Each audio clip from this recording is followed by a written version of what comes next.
પછી આપડા નખનો ભાગ લેવાનો અને હથેળીનો જે ખાડો છે ને આ રીતે સાફ કરવાનો એટલે હથેળીના જે ગાળા છે ને એ મેલ પણ નીકળે ને આ પણ નીકળે આમાં 10 વખત 1 2 3 4 5 6 7 8 9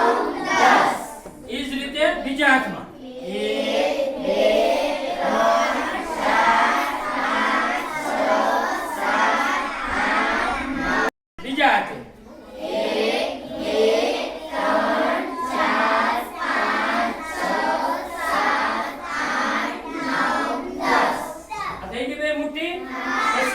કાંડા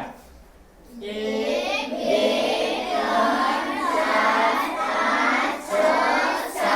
8 9 10 બીજું 1 2 3 4 5 6 7 8 9 10 પછી હાથને આ રીતે રાખવાના કઈ રીતે પાણીમાં એકવાર આમ પલાળી અને આમ રાખી દેવાના એટલે બધું પાણી છે ને આપણી કોણીથી નીતરી જશે ક્યાંથી કોરા નથી કરવાના એને કે કપડાથી સાફ નથી કરવાના આ રીતે ઓટોમેટિક એને કોરા થવા દેવાના છે અથવા તમે આમ ખુલ્લા પણ રાખી શકો પણ આમ રાખવાના કેમ રાખવાના અહીંનું જે પાણી છે નીતરી નીચે ઉતરી જાય તો તમારો કાંડા સુધીનો ભાગ હવે એકદમ ચસ થઈ ગયો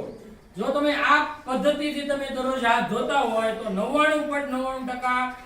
તમે કોઈ પણ વસ્તુ ખાઓ તો તમારા શરીરમાં બેક્ટેરિયા જવાની શક્યતા ઘટી જાય છે 100% તો કે વાર નક્કી કરેલા છે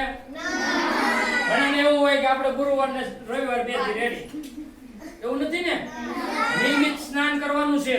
અને આપણા બધા જ અવયવોની સાફ સફાઈ કરવાની છે શું કરવાનું છે સાફ સફાઈ નાતી વખતે આંખનો ભાગ કાનનો ભાગ નાકનો ભાગ પછી આ કોણી આ પરસેવો ક્યાં ક્યાં વળે છે બગલમાં આપણી જાંઘમાં બધી જગ્યાએ વ્યવસ્થિત સાબુથી સ્નાન કરવાનું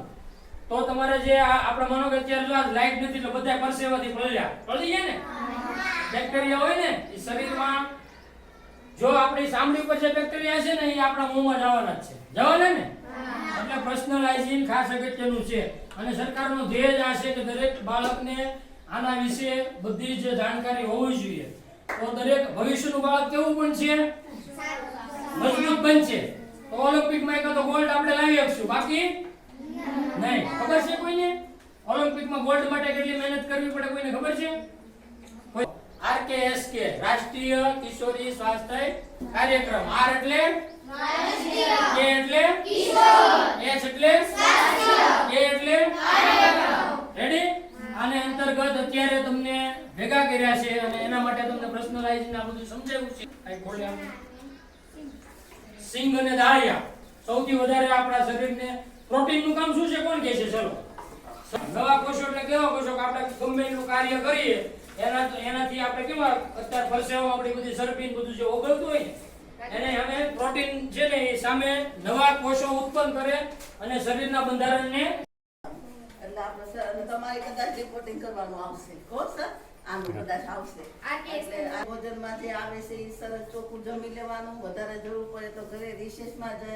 બહારના પડીકા ખાવાના નથી. ઘરની વસ્તુ જ બધી ખાવાની અને ખુલ્લે પગે હાલવાનું નહીં. ચંપલ પહેરીને આવવાનું. કારણ કે આપણે પ્રોગ્રામ આવે છે વર્ષમાં 2 વખત ચાવીને આપણે ટીકડી ખાઈએ છીએ ને પેટમાં કૃમિ ન થાય કરમિયા. એટલે ખુલ્લે પગે હાલો તો આપણા પગની અંદર પીડા હોય નાની નાની. એની અંદર કચરો જાય, માટી જાય અને પેટમાં આપણી જીવાત થાય. ન થાય એ માટે આપણે વર્ષમાં 2 વખત ગોળી ખાવાની આવે છે. સ્કૂલમાં અમે દેવા આવી છે બધા ચાવીને ખાય છે. યાદ છે બધાને?